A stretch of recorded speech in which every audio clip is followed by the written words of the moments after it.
حضرت موسیٰ علیہ السلام کا قصہ درج ذیل ہے۔ حضرت موسیٰ علیہ السلام کا مکمل واقعہ 1. ولادت اور پرورش۔ مصر کے بادشاہ فرعون کو نجومیوں نے بتایا کہ بنی اسرائیل میں ایک بچہ پیدا ہوگا جو اس کی سلطنت کے خاتمے کا سبب بنے گا۔ فرعون نے حکم دیا کہ بنی اسرائیل میں جو بھی لڑکا پیدا ہو اسے قتل کر دیا جائے۔ جب حضرت موسیٰ علیہ السلام پیدا ہوئے تو ان کی والدہ بہت پریشان ہوئی۔ اللہ تعالیٰ نے ان کے دل میں بات ڈالی کہ بچے کو ایک صندوق میں رکھ کر دریائے نیل میں بہا دیں۔ وہ صندوق بہتا ہوا فرعون کے محل کی طرف نکل گیا۔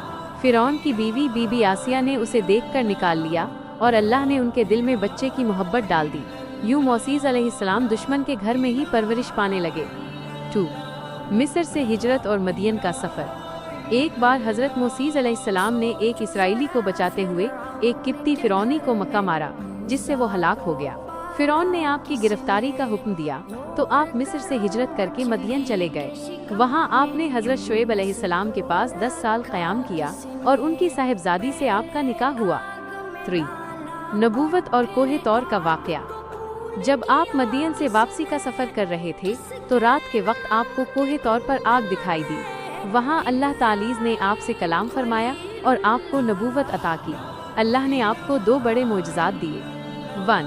عصا لاٹھی جو زمین پر ڈالنے سے اژدہا بن جاتی تھی۔ 2. یدی بیضا ہاتھ گریبان سے نکالنے پر سورج کی طرح چمکنے لگتا تھا۔ 4. فرعون کو دعوت اور جادوگروں کا مقابلہ۔ اللہ نے آپ کو حکم دیا کہ فرعون کے پاس جاؤ اور اسے ہدایت کی دعوت دو۔ آپ کے ساتھ آپ کے بھائی حضرت ہارون علیہ السلام بھی شریک تھے۔ فرعون نے اسے جادو قرار دیا اور مقابلے کے لیے ملک بھر کے جادوگر جمع کر لیے۔ جادوگروں نے اپنی رسیاں پھینکیں جو سانپ کی طرح لگنے لگی، لیکن جب حضرت موسیٰ علیہ السلام نے اپنا عصا پھینکا تو وہ ایک بڑا اژدہا بن گیا اور جادوگروں کے تمام کرشموں کو نگل گیا۔ یہ دیکھ کر تمام جادوگر سجدے میں گر گئے اور اللہ پر ایمان لے آئے۔ 5.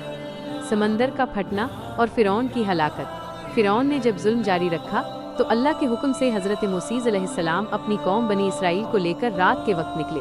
فرعون اپنے لشکر کے ساتھ پیچھا کر رہا تھا۔ آگے سمندر تھا اور پیچھے دشمن۔ اللہ کے حکم سے آپ نے سمندر پر اپنی لاٹھی ماری جس سے سمندر کے بیچ 12 راستے بن گئے۔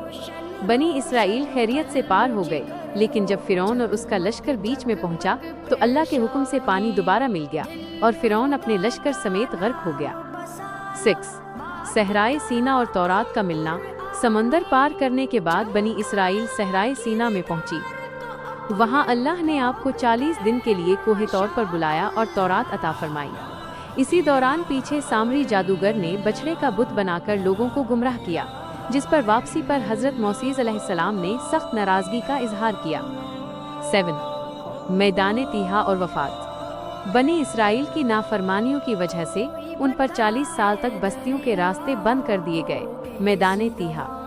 اسی دوران بنی اسرائیل کے لیے آسمان سے من و سلویز اترتا رہا۔ آخر کار حضرت موسیٰ علیہ السلام اپنی قوم کی رہنمائی کرتے ہوئے اللہ کے جوار رحمت میں جا ملے۔